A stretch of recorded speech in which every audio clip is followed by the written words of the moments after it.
불가에서는 인간의 근본 문제를 고통의 문제로 이해합니다. 이 땅의 모든 인생은 생애의 시점에서 이 고통과 고난의 문제를 안고 살아가는 그 인생의 존재는 뭐냐? 고통의 바다에서 허우적이는 존재로 보는 것이죠. 왜 인간이 그렇게 고통의 바다에서 허우적이게 되었는가? 그 원인을 오욕칠정으로 봅니다. 이 오욕칠정 자체는 불가용어예요.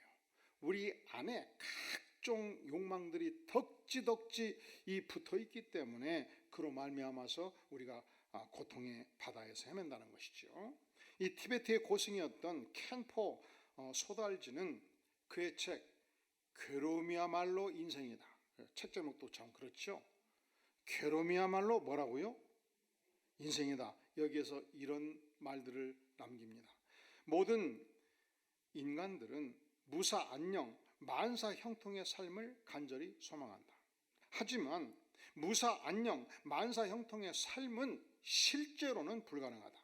삶에 있어서 고통과 고난은 필수 불가결하며 인생은 괴로움 덩어리 그 자체다. 인생이 뭐라고요? 이 불교가 보는 인생의 시선은 조금도 틀린 것이 없죠. 모든 인간에서 발견할 수 있는 가장 보편적인 것이 고통이에요. 이 땅에 고통을 겪지 아니하는 인생이 존재하지 않는단 말이죠. 지구상에 지표면이 연약한 곳마다 그 이글거리는 용암이 서서히 분출하다가 어느 때는 엄청나게 많은 용암을 분출하지 않습니까? 인간 기저 깊은 곳에 고통이라는 용암이 있습니다. 이 약한 곳을 향해서 이 고통의 용암이 불쑥 분출하면 삶 전체가 뒤틀리고 흔들리지 않겠습니까? 어느 날 갑자기 암덩어리가 내 인생을 찾아왔습니다. 내 인생 전체를 먹구름으로 뒤덮어버립니다. 어느 날 불쑥 한 친구가 내 인생 깊숙이 다가왔습니다. 그가 내 인생의 전부인 것처럼 친절을 베풀었습니다. 그리고 복부 깊숙이 칼을 꽂고 사라졌습니다. 그 배신감과 고통이 내 인생 전체를 뒤흔들어 버립니다. 갑자기 사고를 당했습니다. 온몸이 상처투성이가 되었습니다. 내가 왜 이 고통에서 헤매야 되는 것이죠? 그래서 목회자는 뭐냐? 고통하는 성도님들을 바라보면서 살을 칼로 에이는 고통이 끊임없이 다가오게 되는 것입니다. 인생의 고통은 추상이 아니에요. 현실입니다. 물론 우리가 예수를 믿고 따를 때 그 믿음이 주는 마음의 평안이 있습니다. 하나님의 위로가 있습니다. 우리가 고통 안에서도 하나님의 강력한 도우심을 체험합니다. 이 믿음의 축복이 넘치죠. 하지만 믿음의 축복이 넘친다고 해서 믿기 때문에 우리가 감당하는 인생이기 때문에 존재하는 인간으로서 감당하는 어떤 시련과 어떤 고통이 결코 사라지지 않는다는 거예요. 그래서 오늘 말씀에 12절에 보면 사랑하는 자들아 너희를 연단하려고 오는 어떤 시험, 너희를 연단하려고 오는 어떤 시험이 너희 인생 가운데 존재하지 않는다 말하지 않아요. 예수 믿으면 어떤 불시험도 더 이상 존재하지 않는다 증언하지 않아요. 너희가 예수 믿음에도 불구하고 여전히 너희를 연단하려고 오는 불시험이 있다는 거예요. 고통은 인생 보편적인 문제예요. 그리고 우리가 믿기 때문에 믿는 백성으로서 감당해야 되는 어떤 불시험도 있어요. 그렇다면 우리가 하나님의 백성으로서 고난 당할 때 어떤 자세를 가져야 될까요? 자, 우리 다 함께 다시 12절 말씀 읽어볼까요? 시작. 사랑하는 자들아 너희를 연단하려고 오는 불시험을 이상한 일을 당하는 것 같이 이상히 여기지 말고. 우리가 불시험이 올 때 따라해 볼까요? 이상히 여기지 말라. 우리 인생에 고통이 오고 고난이 오고 불시험이 올 때 첫째로 어떻게 하라고요? 이상히 여기지 말라. 이상히 여기지 말라. 불시험은 불같은 고통이에요. 여기에 정관사 더가 붙어 있습니다. 1세기 그리스도인들이 그들이 감당해야 하는 바로 그 불시험입니다. 그걸 이상하게 여기지 말라. 베드로 사도가 베드로 전서를 쓸 당시 AD 64년경, 그때 그런 로마 제국의 심장구 로마시에 있었습니다. 그때 그 유명한 독재자 네로 황제가 통치하고 있었습니다. 그는 어느 날 직무실에서 이 로마 시가지를 바라보면서 술잔을 기울이고 있었습니다. 그는 늦은 밤 술잔을 기울이면서 상상합니다. 이 로마 시가 불타고 있다면 이 술맛이 얼마나 맛있을까. 그리고 이 불타는 로마 시가지를 보면서 내 안에 타오르는 이 시상을 자작시로 기록하면 참 좋겠다. 그래서 로마시 전체를 불질러버려요. 문제는 불질러서 로마 중심부가 다 불타버렸을 때 로마 귀족들이 벌떼같이 그 원인 조사가 시작된 것입니다. 그는 역소문을 퍼뜨리기 시작합니다. 로마에 있는 기독교인들이 불을 질렀다. 그래서 수많은 기독교인들을 잡아들이기 시작했습니다. 그리고 불태워서 죽이는 무서운 화형 집행을 시작한 것입니다. 온 군중 앞에서 예수 그리스도를 믿었다는 이유 하나 때문에 순교당하기 시작한 것입니다. 이것이 1차 그 유명한 대박해입니다. 이것을 전망하면서 베드로 사도는 우리 하나님의 백성들이 장차 당할 불시험을 이상한 일을 당하는 것 같이 여기지 말라 말씀하는 것입니다. 아니, 이미 저들은 이 이전에도 불시험을 당하고 있었습니다. 예루살렘에서 처음 예수님을 만났고 예수님의 부활을 목도했고 부활하신 주님을 만나서 그렇다 예수님은 내 인생의 주인이다 고백했을 때 예루살렘에 거대한 핍박이 왔습니다. 그래서 저택을 버리고 전답을 버리고 터키 지역을 향해서 그리스 반도를 향해서 심지어 로마시까지 흘러 들어왔습니다. 저들은 예수님을 믿고 믿음을 지키기 위해서 재산권도 포기했고 생업도 포기했고 그리고 가족 중에 누구는 순교도 당했습니다. 그런데 이 고난의 현장에서 베드로 사도는 하나님의 백성들이 불시험을 당할 때 이상하게 여기지 말라는 것이죠. 여기서 이상하게 여긴다는 것이 무엇을 말합니까? 하나님, 내가 예루살렘 밖에도 견뎌냈습니다. 하나님, 내가 하나님께 충성했습니다. 내가 하나님을 배신한 적이 없습니다. 그런데 어찌해서 이 로마시까지 와서 이런 고난을 주십니까? 하나님이 과연 존재하십니까? 하나님이 계십니까? 하나님이 과연 나를 그래도 사랑하십니까? 이렇게 이상히 여기지 말라는 것입니다. 하나님, 우리 가문이 3대째 하나님께 충성했습니다. 그런데 왜 우리 가문에 이런 어려움을 주십니까? 하나님 맞습니까? 질문하지 말라는 거예요. 하나님, 어찌 나에게 이러실 수 있습니까? 하나님 실수하신 것입니다. 이렇게 말하지 말라는 거예요. 다시 4장 12절 같이 읽어볼까요? 시작. 사랑하는 자들아, 너희를 연단하려고 오는 불시험을 이상한 일 당한 것 같이 이상히 여기지 말라.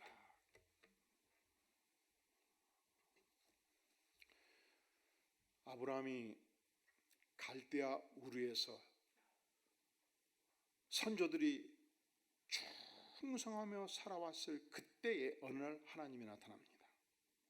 너는 너의 고향 친척 아비집을 떠나라. 나 하나님이 너에게 보여줄 땅으로 가라. 그래서 무작정 하나님의 명령을 따라 순종해서 가나안 땅, 젖과 꿀이 흐르는 가나안 땅까지 왔습니다.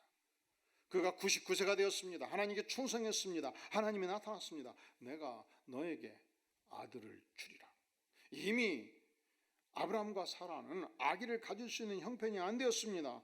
이미 나이가 지났습니다. 그 하나님의 통보를 받고 부인 사라가 쌀이문 밖에서 그 이야기를 듣고 장막 밖에서 듣고 웃어버렸어요. 하나님도 웃기신다.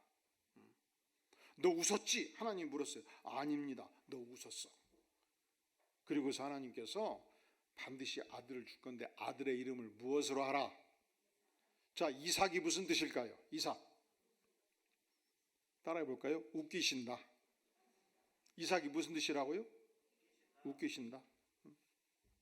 웃음. 하나님이 웃기신다. 그렇습니다. 그 나이에 아들을 간다는 것이 하나님이 웃기신 거죠.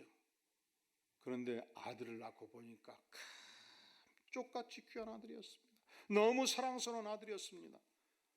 부부가 이 아들을 안고 얼마나 기뻐했겠습니까? 얼마나 사랑을 담아 이 아들을 키웠겠습니까? 이 아들이 청소년기가 되었을 때 그렇게 미소년이었습니다.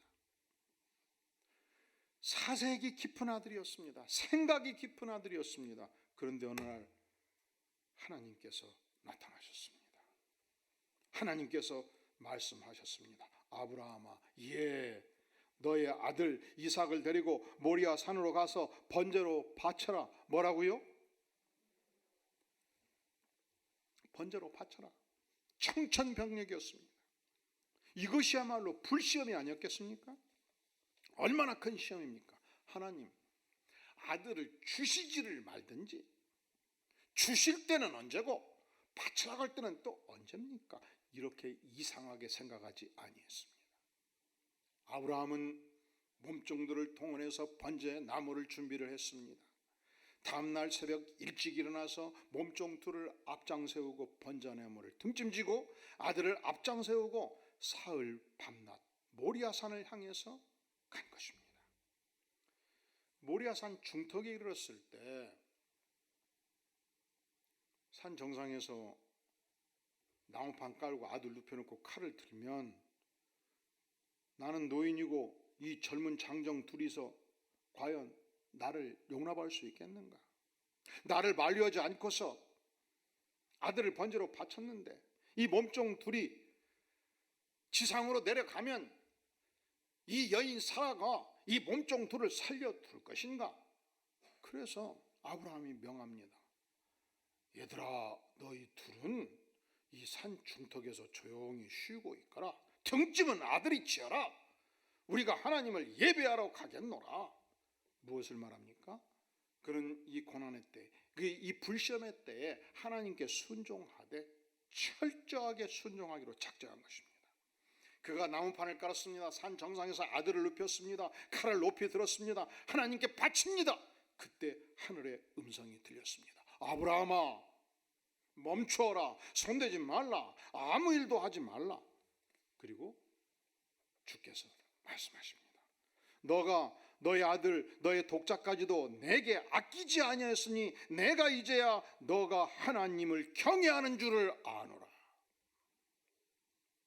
그가 이 풀시험을 통해서 하나님께 인정받은 인물이 된 것입니다.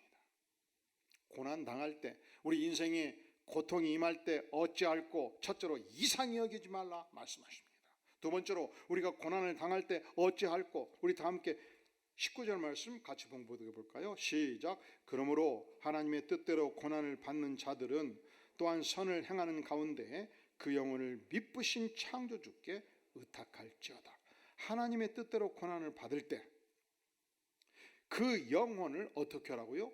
신실하신 하나님께 의탁하라는 것입니다. 우리가 고난이 깊으면 내 스스로 일어설 수 없는 어떤 절망감이 내 인생을 붙잡아요. 낙담이 깊어지지요. 하나님이 원망스러워요. 그래서 무력감에 빠집니다. 내 인생의 고난이 깊으면 친구들도 떠나갑니다. 내 인생의 고난이 깊으면 사실은 하나님만 남아요. 그때에 내 인생의 영혼과 내 인생의 몸을 전능하신 하나님께 온전히 의탁하라는 거예요. 여기서 의탁하다는 단어가 값어치 있는 물건을 잘 보관해 달라고 맡기다, 부탁하다 이 뜻이죠. 이 파라티뎀이라는 단어인데 이것은 마치 아버지가, 거부이신 아버지가 한 6개월 타국으로 출타하게 되었습니다. 큰아들을 불러드립니다. 얘야, 이게 식량 창고 열쇠다. 그를 식량 창고로 데려갑니다.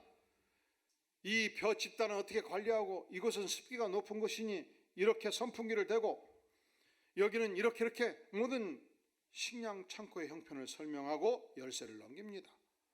얘야, 안방으로 가자. 안방 깊숙이 이 금고 열쇠를 엽니다. 그 안에 보니까 번쩍번쩍 금덩이가 있고 집문서가 있고 논문서가 있고 건물에 문서들이 있었습니다.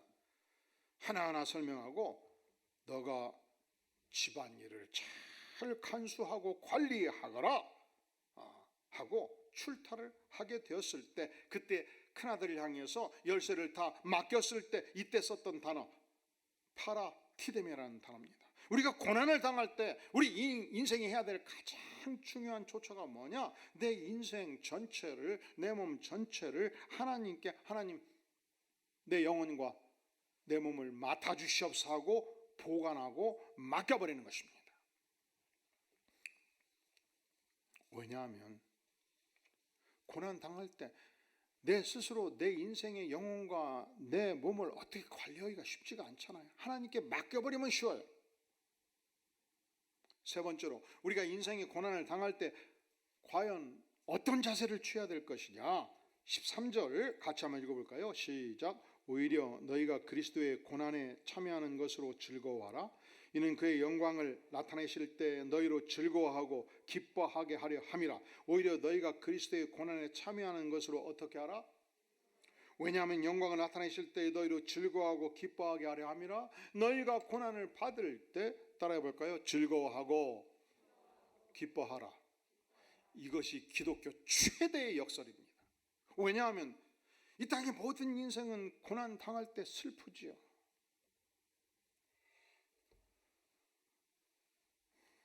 고난 당할 때 낙담하지요.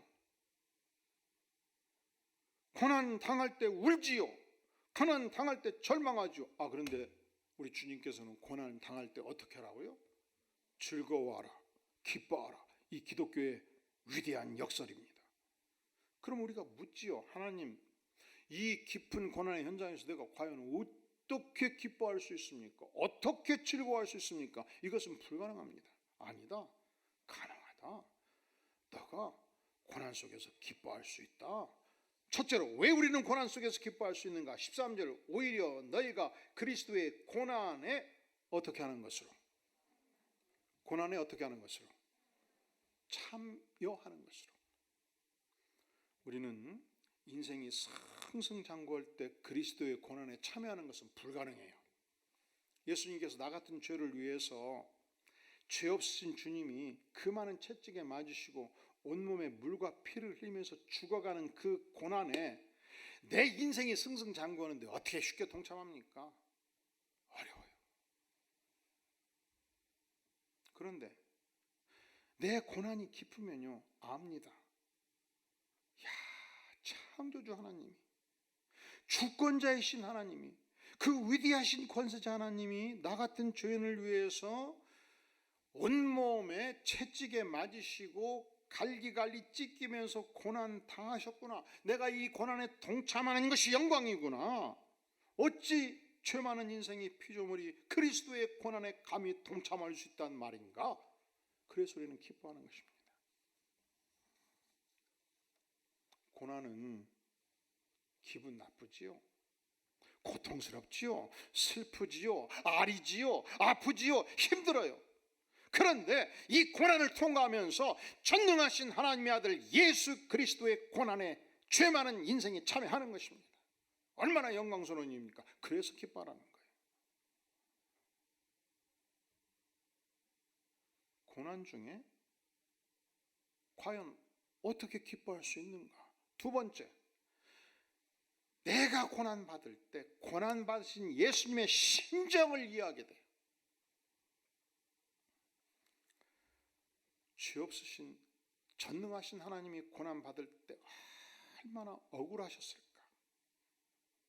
아무 잘못도 없고 아무 죄도 없는데 70억 100억 지금까지 살았던 모든 인류의 죄를 다 안고 죽으실 때 전능하신 하나님께서 얼마나 억울하셨을까? 그분은 하나님이신데, 창조주신데, 절대자이신데 온 인류의 죄를 안고 죽으실 때 얼마나 힘들으셨을까? 예수님이 참 대단하시다. 예수님이 위대하시다. 예수님만이 나의 유일한 스승이시다. 예수님만이 나의 유일한 주님이시다. 이 고백을 하고 고난을 이해하기 시작하는 것입니다. 그 예수님의 심정을 내가 아는 것입니다. 우리가 고난받을 때 즐거워하는 이유가 있어요. 고난 통해서 주님의 고난에 동참합니다. 내가 고난 받을 때 고난받으신 주님의 심정을 이해하기 시작합니다. 세 번째, 우리는 왜 고난받을 때 즐거워할 수 있는가? 고난받을 때만이 주님과 깊은 영적인 교제가 가능해요. 인간은요, 축복이 넘치면 주님과 같이 하기가 힘든 존재예요. 내 사업이 승승장구할 때, 10명의 직원에서 100명의 직원으로, 100명의 직원이 1000명의 직원으로 한 달에 매출액이 100억에서 1천억으로 순수입이 한 달에 막 100억이 나오고, 그래서 돈을 주체할 수 없을 때 얼마나 바쁩니까? 걸어가도 사업, 앉아도 사업, 잠자도 사업. 재물이 넘칠 때, 큰 권력을 가졌을 때, 눈만 뜨면 인사 배치해야 될 때, 소유가 많을 때 즐겁지요. 세상이 좋지요. 할 일이 많지요. 눈코 뜰 수 없이 바쁘지요. 그런데 하나님은 멀리 가셔요. 사실은 하나님이 멀어진 것이 아니고 하나님은 언제든지 내 곁에 계셔요. 고난 깊을 때도 내 곁에 계시고 내 인생의 축복을 누릴 때도 내 곁에 계셔요. 단지 내 인생이 승승장구할 때, 내 인생의 재물이 많을 때, 내 인생의 권력이 클 때, 내가 권력에 빠져 있고 내가 재물에 빠져 있고 내가 사업에 빠져 있기 때문에 내가 하나님을 멀리하는 거예요. 지난주 한 교우와 식사를 했는데 이분이 그런 얘기를 하더라고요. 친한 후배 중에, 형님하고 언제든지 만날 수 있는 친한 후배 중에 아주 유명한 이 음식점 70개 지점을 가지면서 운영하는데 돈이 어마어마하게 많은 거예요. 매일매일 돈이 그냥 산더미같이 쌓이는 거예요. 그래서 롤스로이스급의 자동차가 20대, 몇 대? 몇 대? 네. 그리고 부릉부릉부릉부릉 달리는 오토바이 있잖아요. 이 오토바이가 여러분 한 대가 5천만 원 1억 그래요. 좋은 건 오토바이가 20대. 그러니까 이 양반 차량과 오토바이 보험만 맡아도 한 달 월급이 나오는 거예요. 그냥. 왜냐하면 이게 차가 그냥 승용차가 아니잖아요. 그 한 달에 차 한 대씩 한 30분 타기도 힘들 것 같아. 한 달에 100억을 벌면 한 90억을 써도 10억이 남잖아요. 근데 이제 사업하는 분들은 그렇습니다. 번만큼 더 써야 돼. 왜? 100억을 벌어서 50억을 쓰면 세금이 막 40억 나가니까. 근데 이분이 예수님을 믿는데요. 근데 저는 속으로 그런 생각이 들더라고요. 야, 예수를 믿어도 힘들겠다. 밤낮 없이 그 돈을 쓰느라고 참 바쁘시겠다. 자, 축복이 넘칠 때 훨씬 더 경성하지 않으면 우리가 하나님과 교제가 어렵습니다. 그런데 고난이 깊으면, 그렇게 축복이 깊을 때 날마다 나를 찾아왔던 친구들이 떠납니다. 그렇게 아부하고 충성했던 부하들도 떠나요. 그렇게 세상이 좋았는데 세상이 떠나요.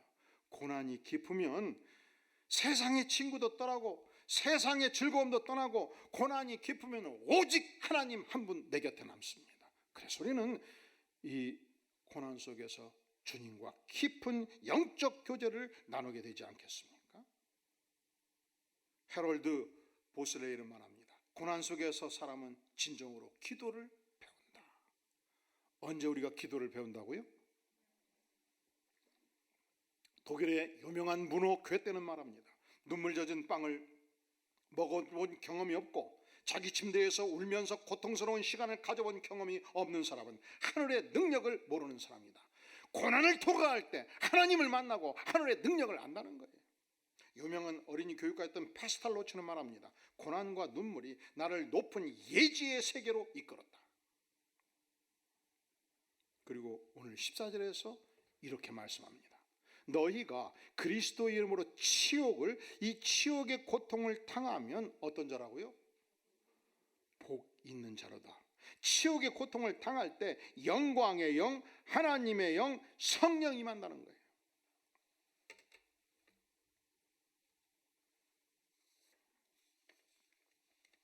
고난을 당할 때 우리가 즐거워하고 기뻐해야 될 이유가 명백해요. 첫째로 고난을 통해서 예수 그리스도의 영광스러운 고난에 동참합니다.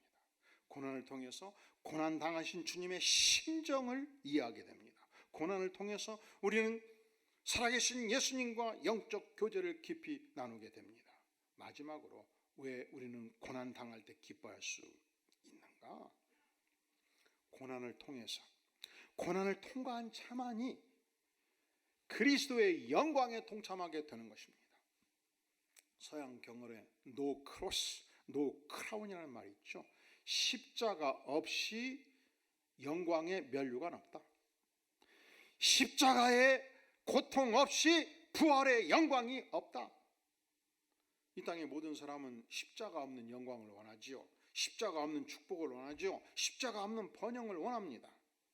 그런데 그것은 없다는 거예요.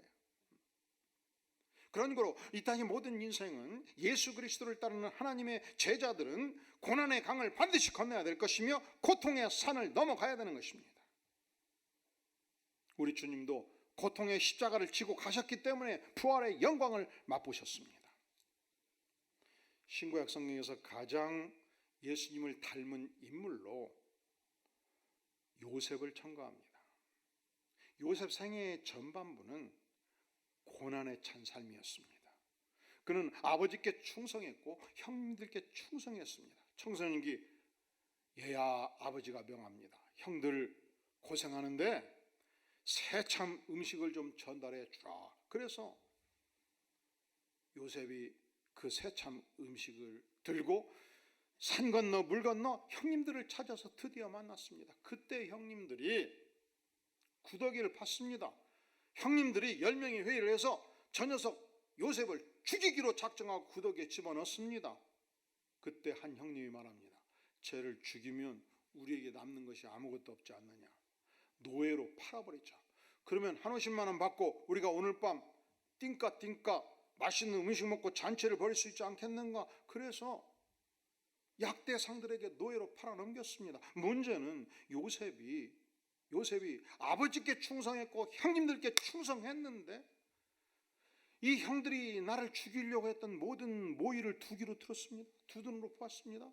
나를 노예로 팔아넘기는 것을 두 귀로 두 눈으로 다 본 것입니다.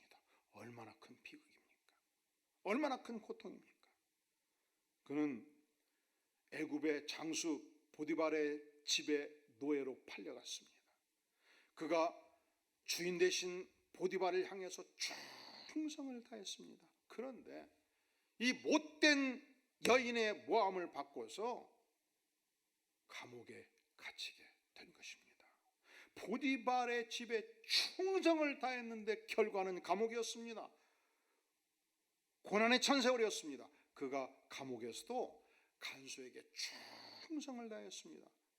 간수가 그 복잡한 감옥의 모든 업무를 총괄하는 총무로 그를 임명했고 그는 하나님의 위대한 지혜를 받아서 꿈 해석 전문가로 활동하기 시작했습니다. 그 일로 애굽의 총리 대신으로 발탁됩니다.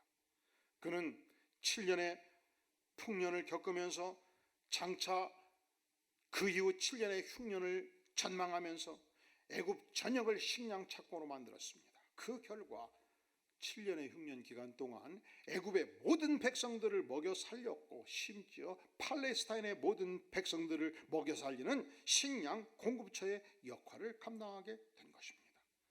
형들이 굶주린 거짓대가 되어서 총리 대신을 찾아왔을 때 요셉은 큰 사랑으로 큰 애정으로 형님들을 회개시킵니다. 그리하여 아버지 야곱의 일족 70명을 애굽에서 가장 비옥한 땅 고센 땅을 불화해서 그곳에 살도록 만들므로 말미암아 장차 400년 후 100만에 이르는 민족으로 바꿔지는 위대한 역사를 일구어낸 것입니다. 이 야곱의 일족이 이스라엘 백성이 되고 이 이스라엘 백성 가운데 예수 그리스도가 탄생하는 위대한 역사의 인큐베이터가 된 것입니다. 요셉은 노예살이를 할 때, 감옥살이를 할 때, 형님들이 그를 죽이려고 했을 때 이 고난에 찬 세월을 보내면서 이상하게 여기지 않았습니다. 하나님을 원망하지 않았습니다. 그는 여전히 하나님께서 자신의 주인으로 삼으신 자들을 향해서 충성했고, 여전히 하나님께서 주권적으로 자신의 인생을 인도한다는 사실에 대해서 단 한 번도 회의하지 않았습니다. 그때 하나님께서 그를 영광의 총리 대신으로 세우셨고, 식량 창고 지기로 만들어 주셨고, 형들을 회개하게 하셨고, 12지파 하나님의 백성의 기둥을 세우는데 위대한 역군으로 사용해 주신 것입니다. 고난은, 인생의 고난은 결코 슬퍼할 일이 아니라고 오늘 성경은 말씀합니다. 아파하지 아니하고 오히려 즐거워하라고 명하십니다. 왜냐하면 하나님의 백성들은 고난을 통해서 주님의 고난에 동참합니다.